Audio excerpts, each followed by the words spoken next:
구약 성경의 마지막 장입니다. 말라기 4장이죠. 말라기는 나의 사자다라고 하는 의미라고 말씀을 드렸습니다. 구약 성경의 마지막 성경인 말라기 4장에서 주님께서 마지막으로 주시는 메시지가 무엇이겠습니까? 심판의 날이 이르겠다라고 이렇게 말씀하셔요.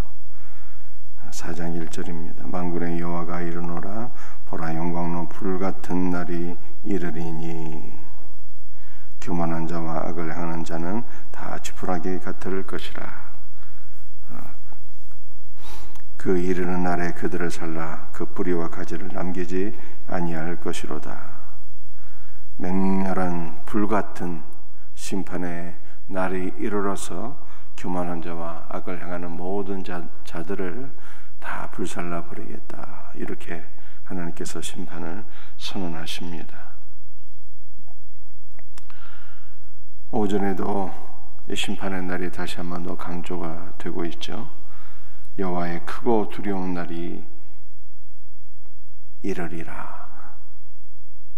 여호와의 크고 두려운 날이 이를 것이다. 이렇게 5절에 다시 한 번 더 심판에 가는 것을 강조하고 있습니다. 심판의 날이 이르기 전에 우리가 해야 될 것을 말씀하고 계세요. 심판의 나라는 피할 수 없고 하나님께서 정하신 것이고 반드시 이르게 될 터인데 너희가 이 날이 이르기 전에 해야 될 일이 있다. 이렇게 말씀하십니다. 무엇을 해야 되는 것입니까? 4절 말씀에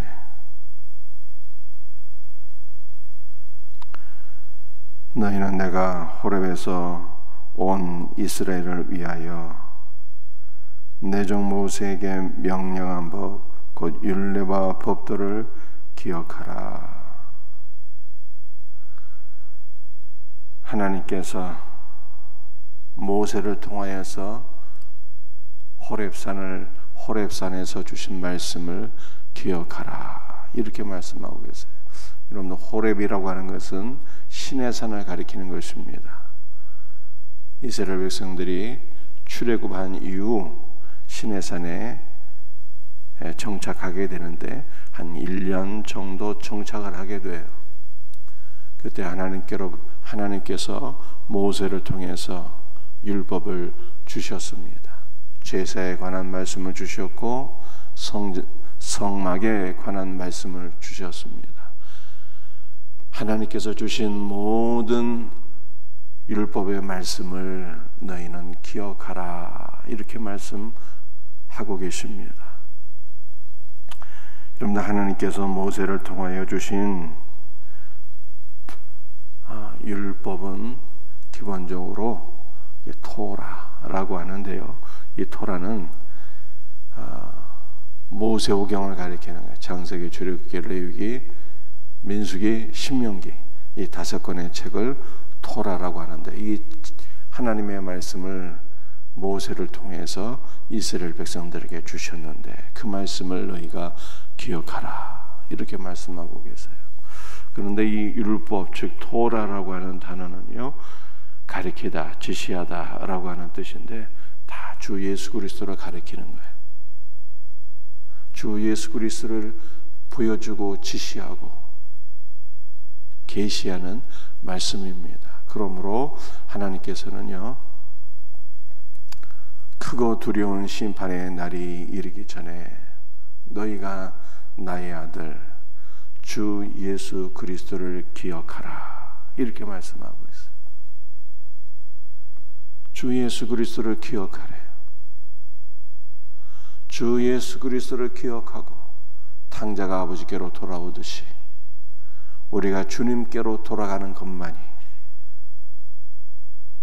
심판을 피할 수 있는 단 하나의 유일한 길이다. 이렇게 말씀하고 계시는 것입니다. 이것을 계속 강조하고 있어요. 강조.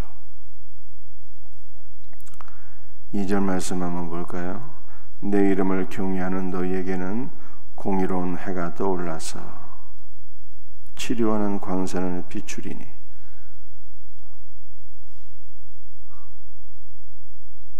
주의 이름을 경외하는 자들에게는 공의로운 태양이 떠오르시는데 그 공의로운 태양이 누구겠습니까? 주 예수 그리스도의 주 예수 그리스도. 내 이름을 경외하는 자들에게 공의로운 태양이 떠올라서 치료하는 광선을 비추리니. 치료하는 광선을 우리 주님께서 비춰주시겠대요. 공의로운 태양도 주 예수 그리스도고 주 예수께서 우리에게 비춰주시는 그 빛도 어떤 빛이에요? 치유의 빛, 생명의 빛인데 치료하는 빛을 비추리니 라고 말씀하셔요. 비추리니, 이 비춘다라고 하는 단어가요, 우리가 생각하는 것과는 빛을 비춘다 하잖아요. 그런 의미가 전혀 아니고 이 말단, 끝, 옷자락 이런 뜻이에요. 그래서 유대인들은 겉옷을 입게 되면요, 이 겉옷 끝자락에 옷단술이 달려 있거든요. 옷단술이. 우리 한복 입을 때 이 옷단술, 이 저고리에 이렇게 치렁치렁 매다는 것, 그런 것처럼 유대인들은 겉옷 끝자락에 옷단술이 달려 있는데요, 그 옷단술이 바로 율법을 가리키는 거예요. 하나님 말씀을. 그래서 유대인들은 하나님의 말씀을 묵상하고 기도할 때 반드시 겉옷을 입고 하나님과 더불어 교제하는 경건의 시간을 갖는 것입니다. 그러니까 치료하는 광선이 어디에서 나온다는 거예요? 말씀으로부터 치료하는 광선이 임한다는 거예요. 말씀으로부터. 말씀으로부터 치료하는 광선이 임하는 거예요. 그러므로 우리는 무엇을 붙잡고 살아야 됩니까? 말씀을 붙잡고 살아야 되는 것이죠. 그리고 그 말씀은 주 예수 그리스도를 가리키는 거예요. 공의로운 태양도 주 예수 그리스도시요, 우리를 치료하고 고치고 살려주시는 말씀도 주 예수 그리스도예요. 그러므로 우리는 심판의 날에 주 예수 그리스도를 기억하고 주 예수 그리스도께로 돌아가야 되는 거예요. 그러면 심판 대신에 어떠한 일들이 있겠다고 성경에 말씀하고 있는 것입니까? 너희가 외양간에서 나온 송아지같이 뛰리라. 약동하는 생명이죠. 병들어 비실비실 거리다가 파래해져가고 점점 죽어가다가 생명의 주가 되시는 주 예수 그리스도를 기억하고 그분께로 돌아가면, 공의로운 태양이신 주 예수께로 돌아가고 생명의 말씀이신 주 예수 그리스도를 붙잡고 말씀을 통해서 너희가 치료를 받게 되면 그리스도의 생명이 너희 안에 약동하게 되면, 생명이 우리를 사로잡고 그 생명이 우리 안에서 역사해서 너희가 막 외양간에서 나온 송아지같이 펄쩍펄쩍 뛰게 되리라. 그래 말씀하고 있는 거예요. 그리스도의 생명이 우리 안에 강하게 역사해서 외양간에서 나온 송아지같이 펄쩍펄쩍 뛰어다닐 수 있는 은혜가 있기를 주 예수의 이름으로 축복합니다.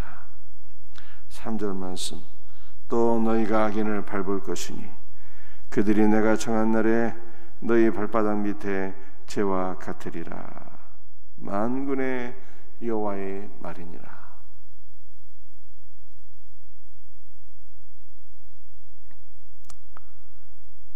3절 말씀은 어떤 말씀입니까? 우리가 주님께로 돌아가서 공의로운 태양이신 그리스도께서 비춰주시는 치료의 빛을 받고 생명의 빛을 받게 되면요, 송아지같이 그 생명이 약동하게 될 뿐만 아니라 승리하는 자가 된다는 거예요. 3절, 너희가 악인을 밟을 것이니, 여기서 악인은 단순히 나쁜 사람을 가리키는 것이 아니고 악한 자, 마귀를 가리키는 거예요. 마귀와 모든 뱀의 세력들, 악령의 세력들을 너희가 밟으리니 그들이 너희 발바닥 밑에 재와 같으리라. 이렇게 말씀하고 계세요. 여러분들, 우리가 그리스도의 생명이 우리 안에 충만하고 그리스도의 말씀이 우리 안에 충만하게 되면요, 원수마귀를 싸워서 이기고 짓밟는 자가 되는 거예요. 마가복음 16장에서 말씀한 어떤 독을 마실지라도 해를 받지 아니하고 모든 폐렴들만 짓밟고 이기고 승리하는 자가 되는 거예요. 이와 같은 은혜가 있기를 주 예수의 이름으로 축복합니다. 마지막 6절 말씀이에요. 그가 아버지의 마음을 자녀에게로 돌이키게 하고 자녀들의 마음을 그들의 아버지에게로 돌이키게 하리라. 돌이키지 아니하면 두렵건대 내가 와서 저주로 그 땅을 칠까 하노라. 여러분들 5절 말씀 하반절에 보면 하나님께서 선지자 엘리야를 먼저 이 땅에 보내주셔서 이 엘리야는 세례 요한을 가리키는 거예요. 예수님보다 선지자 세례 요한을 이 땅에 먼저 보내어 주셔서 아버지의 마음을 자녀에게로 돌이키게 하고 자녀들의 마음을 아버지에게로 돌이키게 하리라, 이렇게 말씀하고 계세요. 그러니까 6절 말씀은 무슨 뜻이겠습니까? 여러분들 심판의 날은 반드시 임하겠고 그 심판의 날은 피할 수가 없는데 그 심판의 날에서 살 수 있는 유일한 길은 주 예수 그리스도를 기억하고 주 예수 그리스도께로 돌아가는 것인데, 하나님은 너무나도 인간의 악함을 잘 알고 계시는 거예요. 주 예수께로 돌아가는 것이 생명을 얻을 수 있는 단 하나의 유일한 길이지만 돌아가지 않을 것을 하나님께서 알고 계셔요. 인간이 너무 악해서. 그러므로 그 악한 인간들의 마음을 돌이키기 위해서 먼저 세례 요한을 보내주시겠다는 거예요. 세례 요한을 보내주셔서 그 세례 요한이 두 가지 사역을 하게 되는데, 아버지의 마음을 아버지의 마음을 자녀들에게로 돌이키고, 그리고 자녀들의 마음도 아버지께로 돌이키게 하리라, 이렇게 말씀하시는 거예요. 그 세례 요한이 왔잖아요. 세례 요한이 옴으로써 여러분들 아버지의 마음이 자녀들에게로 정말 돌이켜진 것입니까? 세례 요한이 와서 아버지의 마음이 자녀들에게로 돌이켜졌어요. 우리가 그것을 어떻게 알 수가 있습니까? 예수님께서 공생애를 시작하시면서 세례를 받으셨거든요. 세례를. 그 세례는 그 물 세례는 기본적으로 죄를 씻는 거잖아요. 죄를 씻는 거. 그런데 우리 예수님은요, 죄를 알지도 못하시는 분이에요. 죄를 알지도 못하시는 하나님이세요. 그러므로 예수님은 죄를 씻을 것이 없잖아요. 여러분들, 그러므로 요한의 물 세례를 우리가 어떻게 해석해야 되는 것입니까? 여러분들, 죄를 씻는다는 것은 회개를 한다는 뜻이잖아요. 회개라고 하는 것은요, 기본적으로 방향을 돌이키다라는 뜻이에요. 회개는 방향을 돌이키는 거예요. 그래서 세례 요한의 물세례를 통해서 아버지의 마음이 돌이켜 주셨어요. 여러분들, 예수 그리스도께서 마음을 돌이키셨다는 거예요. 마음을. 예수 그리스도께서 마음을 어떻게 돌이키셨어요?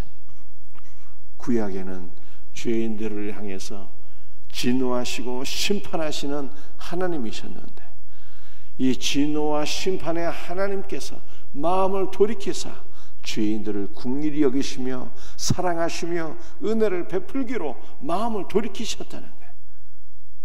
그러므로 여러분들, 우리가 심판의 대상이 아니라 사랑과 긍휼의 대상이 된 것입니다. 그 많은 분들이 성경을 읽다가 질문하거든요. 왜 구약 성경에 하나님 그렇게 무섭고, 왜 신약에 나타난 하나님 그렇게 사랑과 자비가 충만하신가? 왜 구약의 하나님은 심판의 하나님이요 신약의 하나님은 사랑의 하나님이신가? 질문하거든요. 하나님께서 마음을 바꾸셨다니까요. 아버지의 마음이 돌이켜지셨어요. 이렇게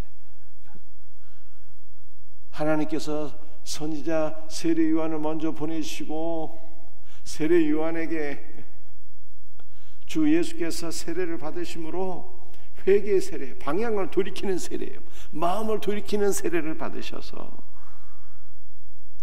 우리는 다른 하나님을 만나게 되는 거예요. 신약에서 구약의 심판과 저주와 진노의 하나님이 아니라 이제는 아버지께서 마음을 돌이키셔서 주 예수 그리스도 안에서 사랑의 하나님,